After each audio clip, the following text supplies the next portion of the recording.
Hi everyone, I'm Laura McGoldrick and welcome to the final day of the 2020 ANZ New Zealand Cricket Awards. We've had a great week celebrating the country's most outstanding contributors to the game, recognising our domestic champions, our international standouts and the stars who have shone behind the scenes.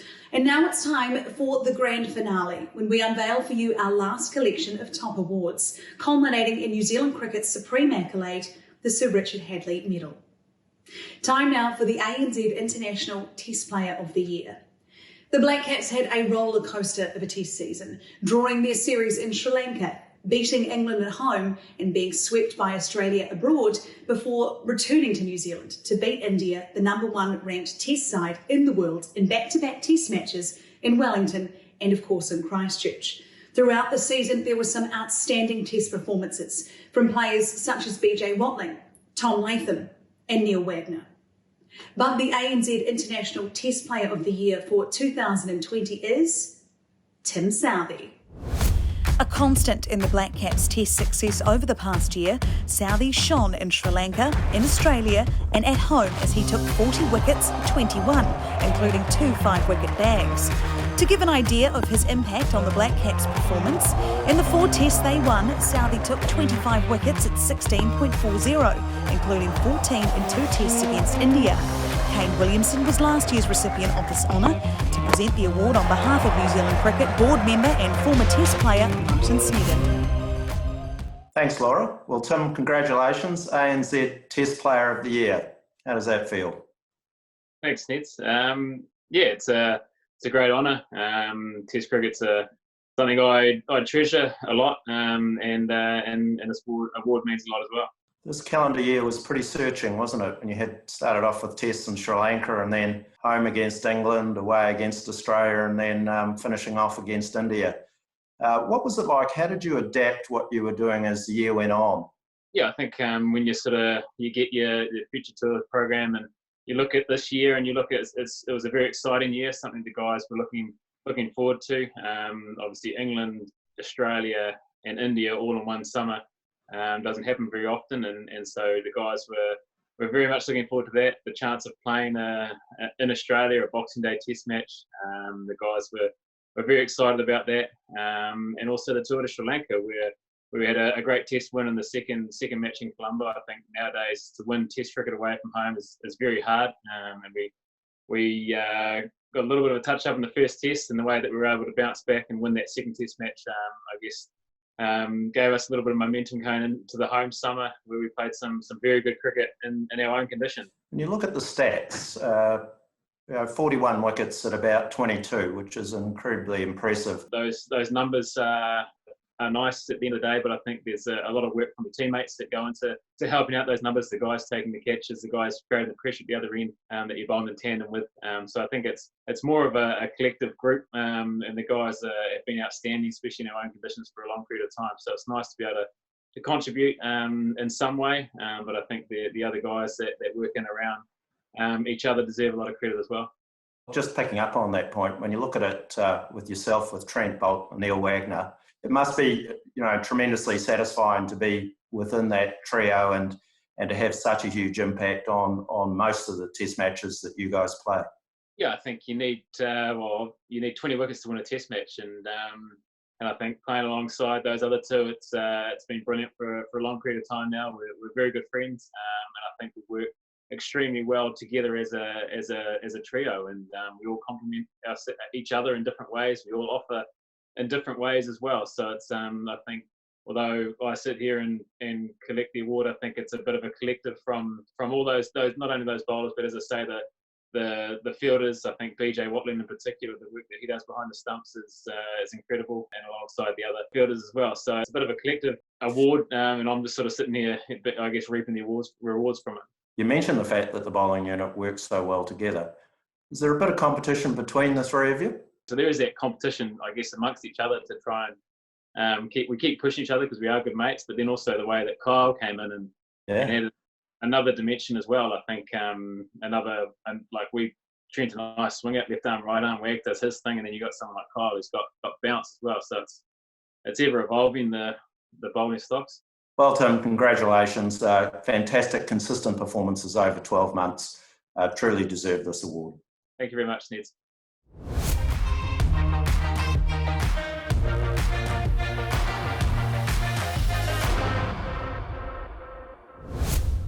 The New Zealand Umpire of the Year Award. Last year, we introduced a new award designed to honour the outstanding umpire of the summer. It was won by ICC International Panel umpire Chris Brown.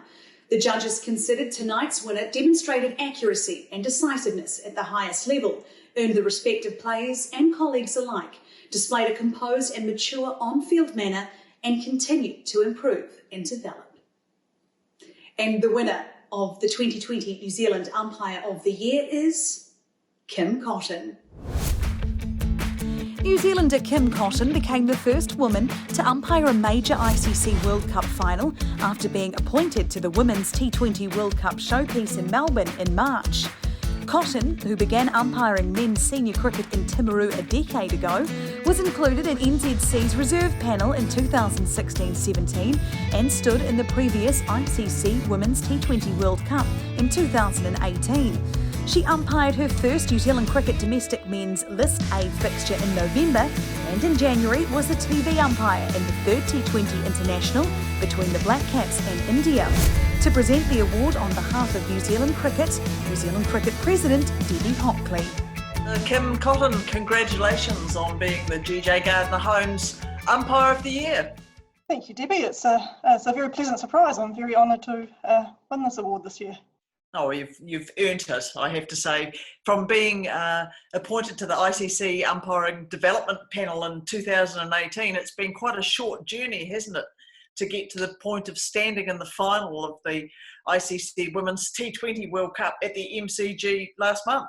It has been, but it's been a busy journey. There's been a lot of games that have been umpired, but yeah, I've really enjoyed it. It's been brilliant, and umpiring the final was the MCG was a surprise, but just really enjoyed that. Yeah, well, I was lucky enough to be there myself, and also lucky enough to congratulate you, at the presentation dais at the end of the game. So how did you find the match itself? You played in front of 86,000 people. Is that the largest crowd that you've ever umpired in front of? Yeah, definitely. By a long shot, I don't know that I'd ever get to umpire in front of that many people again at one time. But yeah, it was amazing. The atmosphere was brilliant, and the noise was just unreal. But yeah, I thoroughly enjoyed the game. Yeah, it was great to be part of. It was a terrific occasion, wasn't it? And I'm interested to know what led you into umpiring in the first instance. Did you play cricket yourself? Yes, I did. Yeah, I played cricket since I could hold a bat, basically, in the backyard with my brother and sister and parents, and just every summer played cricket. It was just, that's what you do in the summer. As far as I'm concerned, you play cricket. And so when I got to the stage where the mind is willing, but the body not so much, I wanted to stay involved in the game, and I'd enjoy player umpiring. And so I thought I'll give that a go. If I don't enjoy that, maybe I'll give scoring a go. But I've enjoyed umpiring, and I'm still enjoying it, and I'm really glad that I took the step into umpiring. So I've just finished my 10th season of umpiring, so been doing it for a wee while, but it's been brilliant. I thought I had a pretty good season this season. I think a lot of it comes down to is I was just constantly umpiring cricket over that Super Smash period. I think I'd be lucky if I went 4 days without umpiring on field, and I think that just kept my routine going and kept my eyes and ears focused. And I must admit, if I'm at home and I've got the cricket on, I'll sit there and I will make decisions on what's happening in the game. Yeah, along with the rest of us. Yeah. Yes. Oh, very good. Well, thank you very much, Kim. It's been lovely to chat to you, and congratulations again on winning the GJ Gardner Holmes Umpire of the Year. Thank you.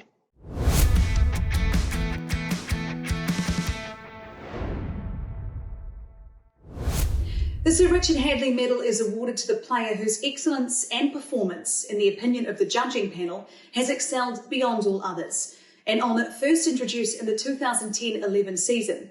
It's been won by Kane Williamson 3 times, by Ross Taylor twice. Brendan McCullum, Trent Boult, Martin Guptill and Chris Martin have been the other recipients. And the winner of the 2020 Sir Richard Hadlee Medal is Ross Taylor.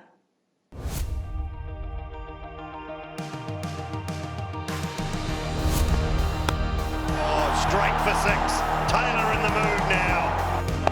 Ross Taylor surely now as the mayor of Central Park. He owns this ground. Taylor hoists it away down the onside to find leg, and New Zealand a very famous run chase. Ross Taylor had a hand in the Black Caps' best performances across all three formats, scoring 511 Test runs at 39, 548 ODI runs at 49 and 330 T20 international runs at 30.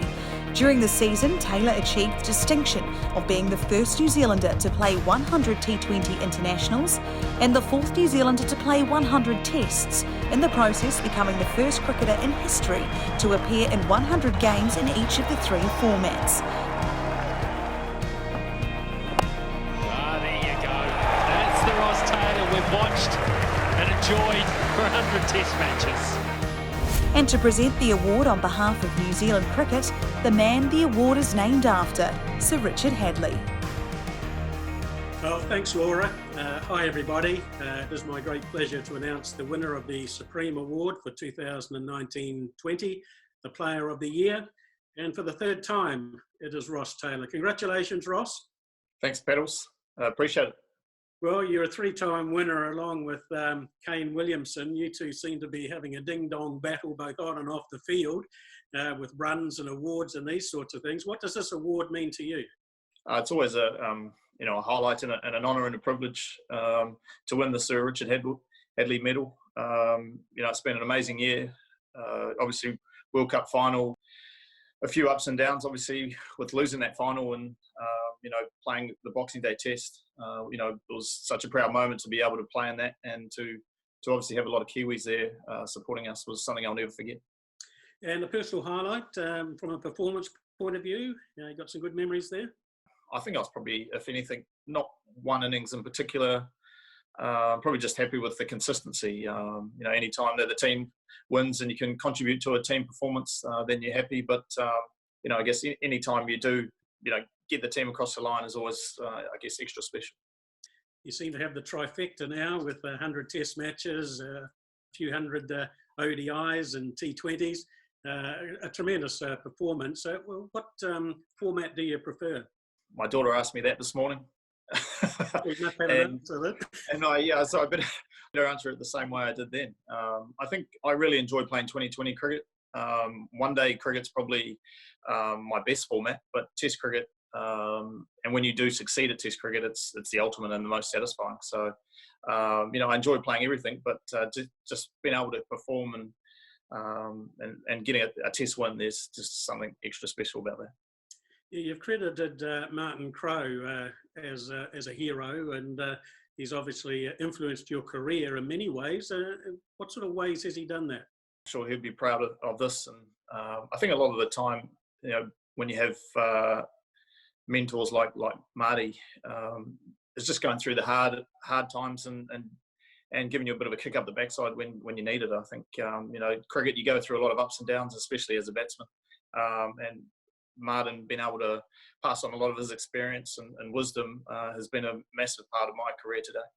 Yeah, I played with him for a long time, obviously, and he certainly was a wonderful player. And you've scored more runs than him, you've got more Test hundreds than him, you've bettered his record. You must feel pretty good about that.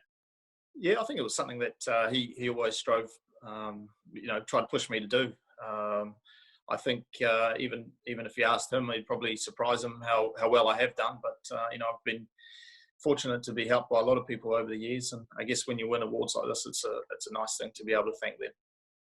Yeah, well, I followed your career since 2006 because I was part of the selection panel when you played your first ODI, and in 2007 you played your first Test match. So over 13, 14 years, I've watched you progress, and I just want to congratulate you on all your performances and records to date. You've been a wonderful performer. You've got a fantastic record, and I think on behalf of New Zealand cricket, I'd just like to say thanks very much for your contribution, not only to New Zealand cricket, but to world cricket. So all the best, Ross, and I hope you can get on the field again soon. Thanks, Sir Richard. Appreciate it.